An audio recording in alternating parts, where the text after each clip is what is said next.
అనేక మంది పూజలు చేస్తారు, జపాలు చేస్తారు, కానీ ఆ పూజ చేసేటప్పుడు కానీ ఆ జపం చేసేటప్పుడు కానీ వాళ్ళ మనసు ఎక్కడో తిరుగుతూ ఉంటుంది, అక్కడ ఉండదు.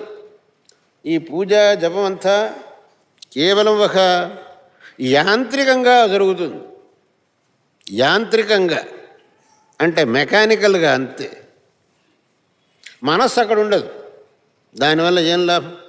రుద్రాక్ష తిప్పుతూనే ఉంటాడు, మనస్సులో ఆలోచనలు వేరుగానే ఉంటాయి. దేవుడు నీళ్లు పోస్తుంటాడు, మనస్సు ఎక్కడో ఉంటుంది. దానివల్ల ఏం ప్రయోజనం?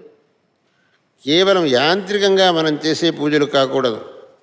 అది పరమార్థంగా నిశ్చలమైన మనస్సుతో వేరే ఏ విషయాన్ని మనస్సుకు తెచ్చుకోకుండా భగవంతుణ్ణే చింతిస్తూ మనం చేసేటటువంటి పూజ